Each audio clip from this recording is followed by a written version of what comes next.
Hello, everyone. Thank you for being here. My name is Silvia Acosta, and I teach in the Department of Architecture at RISD. I've been there for a long time. But since 2007,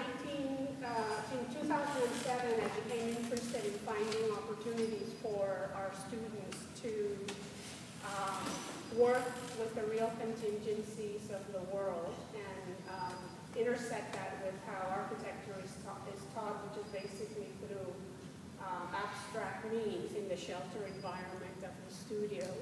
So there are 4 projects that I'm going to show you. They all happen to be by a body of water. I thought it would be pertinent to the topic of the conference. And I should say that there are some friends of some of the work here in the room. I want to extend my thank you because they have donated generous amounts of time in guiding our students. I've had the opportunity to work, next. I thought this was a clicker. In Central America, Mexico, Australia, when they had the severe bushfires. And these experiences have been beneficial for the students because they get a hands-on experience. Likewise, it's been beneficial for the recipients who have some sort of need. This is a very small project. Next. On the Katsura River outside of the city of Kyoto. I've been tracking this river now for many years, and it's an interesting thing because it's composed of community gardens. The residents have taken over the river banks and created these structures, but it's also an area for dumping garbage. May I have the next? And what's interesting is the gardeners take these discards and make something useful for their garden plot. So it's a very symbiotic relationship between what is actually something detrimental. Next, please. The last time I was there, I presented a paper on this research, but I was there with 2 students, and we were on the river daily making observations as to how these spaces are occupied through modest means. Next.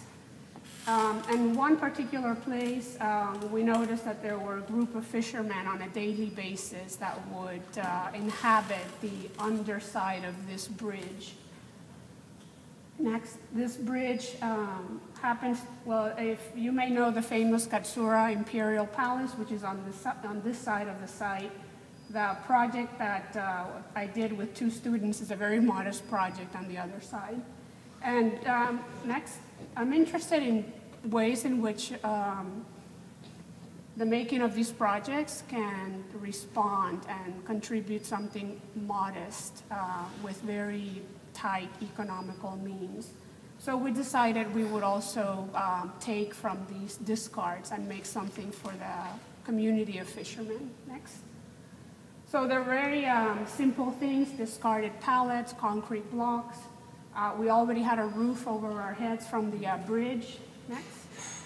And we made a sitting platform with a grilling component. The Japanese called it the barbecue benchy, in which they could fish and cook the things that they took from the river. So with very simple elements, you begin to define an occupiable space. We did it in a day and a half. Next. These projects have to touch light. They can't really anchor themselves in a permanent way. Next. But then we would return to see if actually these things were being used, and we're very happy to say that all sorts of groupings began to appropriate them. Next. And there you see the designation of this orange tarp, which begins to identify the place from a distance. I'm going to move really quickly. I know we're in shortage of time. Can we go back to the other slide? No, that one. Okay, sorry. I worked with 6 students on the proposal of this project for the Florida Keys. This remains unbuilt. It's waiting for a grant. It may or may not come, and these are the contingencies of working in the real world. Not everything happens as you anticipate. Next. So there's a key called Pigeon Island beneath the 7-mile bridge in the Florida Keys. And the foundation asked us to do a project that mediated land and water for their summer camp, their summer marine biology camp, in which they bring inner city kids and expose them to, they teach them how to swim and expose them to marine life. So this is the site for the project. Next. These are some of the images. One of the activities that they undertake, they wanted a gathering place that could be useful both in daytime as well as nighttime. And all of the clippings, the tree foliage and the clippings on the island are saved, and then they use them to make bonfires in the evening. So the students were looking at how can a single project begin to talk about fire, the holding of fire and water. Next. So basically it's a very simple platform that anchors itself on land, and it makes a room of fire in which the students could gather, and then it makes a space for water.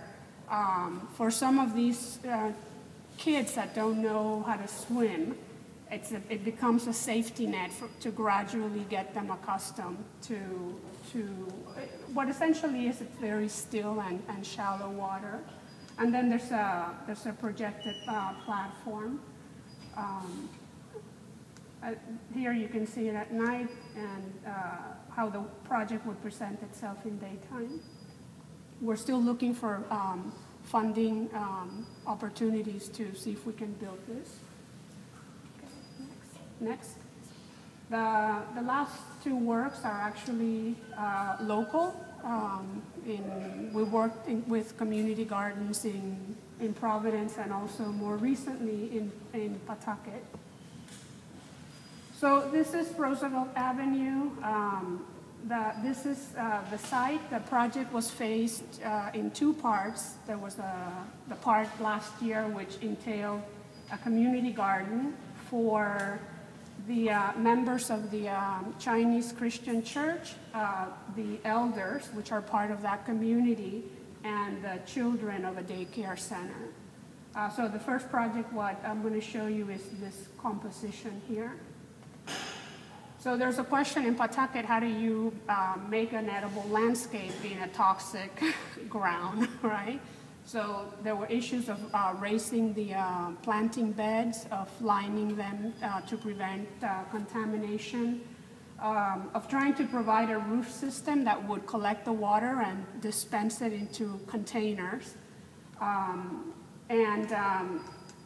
you know, address a landscape that it's in between this parking field and then the water. Next. These projects were made possible through material donations, and RISD provides a bit of funding. Also, the Chinese Christian Church supplemented that funding, but there are a lot of things that came, you know, from friends of the project. We try to make spaces that have double uses. For instance, by nature that these garden beds have to be raised, they also become benches. So now you could have a community space within the growing of the vegetables. Next, please. These were tanks that were already on the site. They were prepared, painted, and brought beneath the gutter so that the water could be collected. There's one singular material being used, but we're looking again for opportunities. How can the structure also provide an armature for instance, a table? So one of the requests, there are two pavilions next. There's the lower pavilion, which is adjacent to the river, and that is now being used as an open-air classroom for the children. On the weekends, it's used for the Chinese community where they have their meals, and oftentimes there are things that come from the garden. Okay, next. So there were a couple of issues with this lower pavilion in terms of runoff water. What we actually had initially designed last year was not adequate to filter the runoff water with this new roof. So this year became the second phase of the project. How do you deal with these things? Next. Here you see the relationship between the upper community garden and the lower pavilion. Next.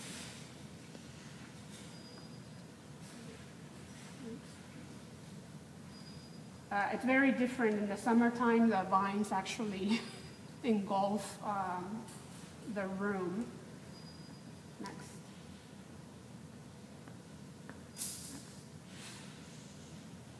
So this was completed in May, this past May, and the images that I have are from that time, although things have the landscape has begun to change. This entailed the addressing of that lower parking surface by way of a linear rain garden. There's also another architectural component for an edible landscape, and finally, how do you occupy the river through a floating ground? This is a grape arbor. One of the things in terms of the sequence between the two pavilions was developed, and this gave us the opportunity to provide new plantings as well as edible plants like blueberries and raspberries, so that the children could also be informed and everyone could benefit from the material. A lot of the stone that you see for these benches was actually the byproduct of excavation for the rain garden, so we try to reuse whatever comes from the site itself. So this is the upper part. There's a sequence of movement through these benches to the lower pavilion, and this is a grape arbor.